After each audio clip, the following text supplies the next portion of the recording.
Hello students, हमारे chapter work, energy and power, ये तीनों क्वांटिटीज़ के बारे में हम जो पढ़ रहे हैं उसमें से हमने ऑलरेडी वर्क जो है उसको डिफाइन कर दिया। हमने क्या बताया, व्हाट इज़ वर्क। तो वर्क हम कब कंसिडर कर सकते हैं, तो डिस्प्लेसमेंट हो रही है उसके ड्यूरिंग ही जो फोर्स लग रही है दोनों का आप प्रोडक्ट निकालोगे, that means force into displacement, और उनका जो प्रोडक्ट होगा वो आपको कौन सा प्रोडक्ट लेना है, that is scalar product, that is called work. और आप उसकी फॉर्मूला जो है वो जनरल फॉर्मूला अगर आपको लिखनी है तो आप लिख सकते हो W = FD cos थीटा, या फिर आप बोल सकते हो F.D।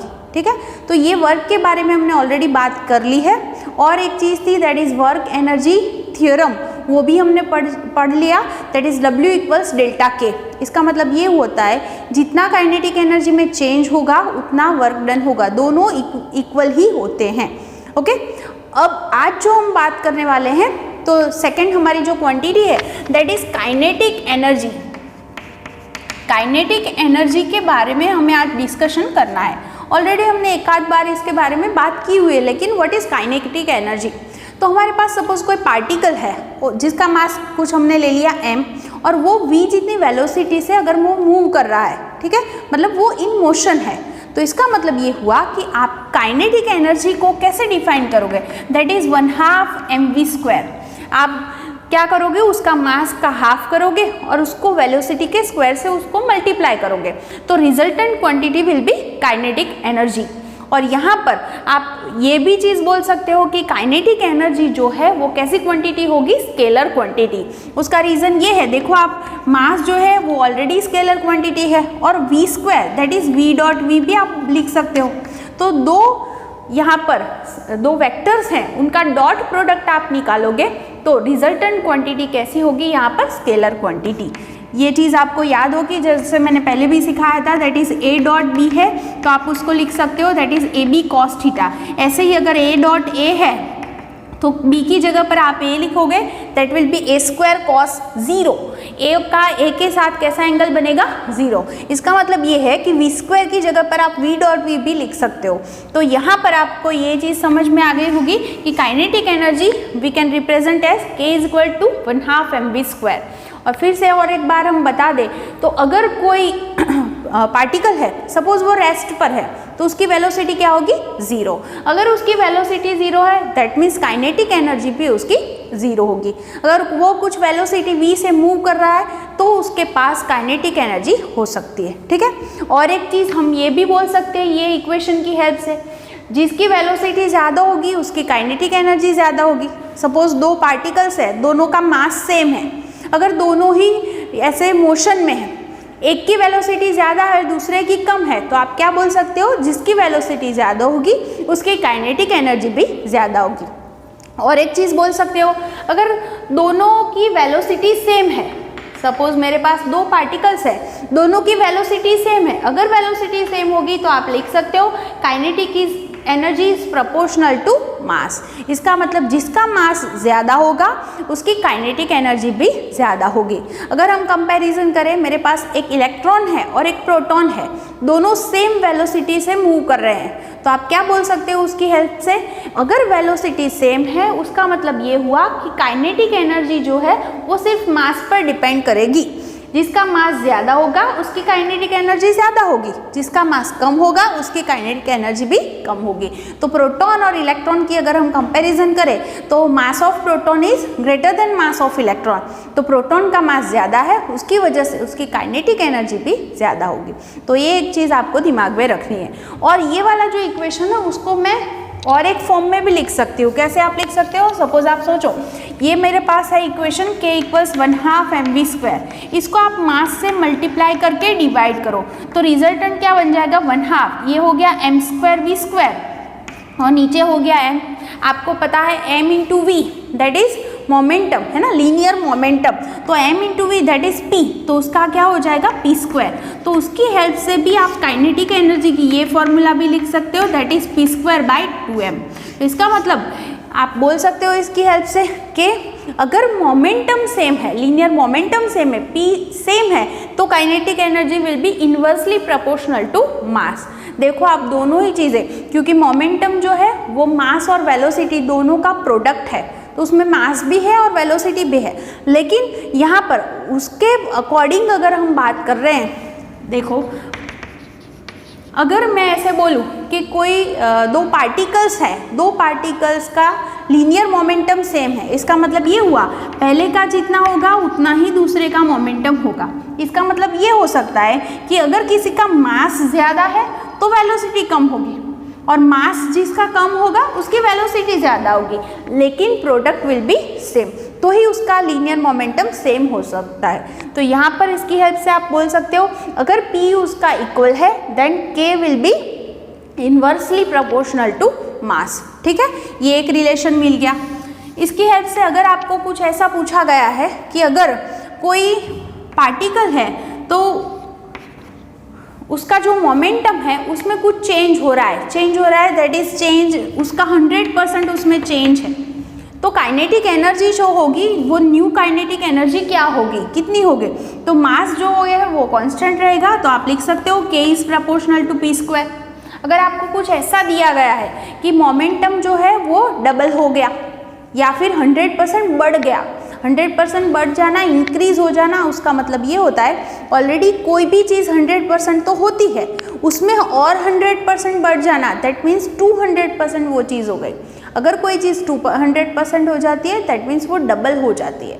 तो अगर मोमेंटम डबल हो जाएगा तो काइनेटिक एनर्जी क्या हो जाएगी, तो आप लिख सकते हो K2/K1 इज इक्वल टू, ये डबल हो गया, अगर मतलब 100% बढ़ गया, इतना उसमें क्या हो गया, इंक्रीज हुआ है वो, तो ऑलरेडी P जितना होगा उसमें और 100% मतलब P जितना बढ़ेगा तो new momentum will be 2P। देखो आप, तो यहाँ से P स्क्वायर कैंसल आउट हो जाएंगे, तो K2 इज इक्वल टू आप लिख सकते हो 4K1। ओके, मतलब कि काइनेटिक एनर्जी कितनी हो जाएगी, 4 टाइम्स। ओके, तो ये काइनेटिक एनर्जी के बारे में थोड़ी इन्फॉर्मेशन थी, तो वो आपको समझ में आनी चाहिए। अब इसकी हेल्प लेके हमारी टेक्स्ट बुक में इलस्ट्रेशन है उसकी हम बात करते हैं। देखो आप, तो यहाँ पर हमारा जो क्वेश्चन है कुछ ऐसा है, that is illustration 4। In a ballistic demonstration, a police officer fires a bullet of mass 50 gram with speed 200 meter per second on soft plywood of thickness 2 centimeter. The bullet emerges with only 10% of its initial kinetic energy. What is the emergent speed of the bullet? मतलब कि ये जो है यहाँ पर क्या हुआ, suppose ये जो है ये एक लकड़ी का ऐसा हमने बॉक्स रखा है या कुछ, और यहाँ से बुलेट को फायर किया, ठीक है, तो उसकी जो इनिशियल वेलोसिटी है वो दैट इज़ गिवन 200 मीटर पर सेकंड। अब इसकी वजह से ये उसको क्या कर रहा है, रोक रहा है। अगर ये रोक रहा है तो उसकी जो वेलोसिटी है वो कम हो जाएगी, तो फाइनल वेलोसिटी कितनी हो जाती है, तो 10% of initial velocity that is given. ठीक है, तो यहाँ पर मुझे क्या फाइंड करना है, फाइनल वेलोसिटी उसकी क्या होगी, मतलब वी फाइनल मुझे फाइंड करना है। तो देखो आप, here we initial is given as 200 meter per second and V final that is 10% of V initial। ये हमें दिया गया है कि जब वो उसमें दाखिल होती है तो उसकी वजह से क्या होती है, उसकी वेलोसिटी कितनी हो जाती है, 10%। 10% जो है 10% दैट इज़ 10/100 और V इनिशियल दैट इज़ 200। इसका मतलब ये हुआ उसकी जो वेलोसिटी है दैट विल बी 20 मीटर पर सेकेंड। ये हो गई उसकी, नहीं सॉरी, यहाँ पर काइनेटिक एनर्जी जो है उसमें 10% दिया गया है। ओके, तो ये हम चेंज कर लेते हैं हमारे क्वेश्चन में, सॉरी फॉर दैट। यहाँ पर फिर से एक बार क्वेश्चन को मैं पढ़ लूँ। क्वेश्चन में ऐसा कुछ दिया है, yes, the bullet emerge with only 10% of its kinetic energy. इसका मतलब ये हुआ काइनेटिक एनर्जी है, अगर मैं इनिशियल काइनेटिक एनर्जी की बात करती हूँ दैट विल बी 1/2 mv²। ठीक है, इतनी इसकी काइनेटिक एनर्जी है। मास उसका हमें दिया गया है दैट इज 50 × 10⁻³ किलोग्राम, तो मास दैट इज 50 × 10⁻³ हो जाएगा। इनिशियल वेलोसिटी दैट इज 200 और उसका स्क्वायर करना पड़ेगा।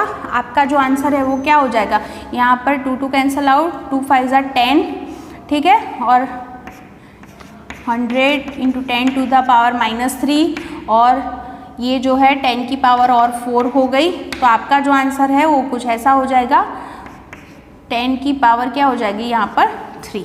ठीक है। तो यहाँ पर ये जो है वो इनिशियल काइनेटिक एनर्जी हो गई। नाउ जो फाइनल है K final that is given as 10% of K initial, तो 10% दैट इज 10/100 और K इनिशियल दैट इज 1000, तो ये जो है उसको आप कैंसल आउट कर दो, आपका जो आंसर है दैट विल बी 100 जूल। ठीक है, तो यहाँ पर जो है वो फाइनल हमें काइनेटिक एनर्जी मिल गई। हमें मुझे अब यहाँ पर क्या फाइंड करना है, V फाइनल। तो नाउ वी कैन राइट उसकी formula that is K final that is 1/2 m V final square. तो V फाइनल इक्वल्स आप लिख सकते हो, स्क्वायर निकाल दो तो स्क्वायर रूट हो जाएगा, 2 यहाँ चला जाएगा तो 2kF/m हो जाएगा। तो 2k फाइनल दैट इज 100 और मास दैट इज 50 × 10⁻³ सॉरी -3।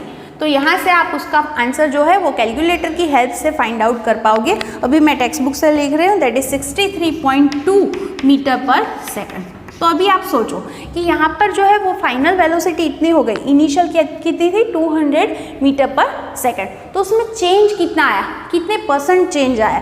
तो हम ऐसे लिख सकते हैं ΔV/V इन परसेंटेज, तो उसको आपको परसेंटेज में कितना उसमें चेंज है वो अगर फाइंड करना है, ΔV दैट इज 200 - 63.2 / 200 करोगे आप और उसको 100 से मल्टीप्लाई करोगे तो आपको जो आंसर है वो मिल जाएगा।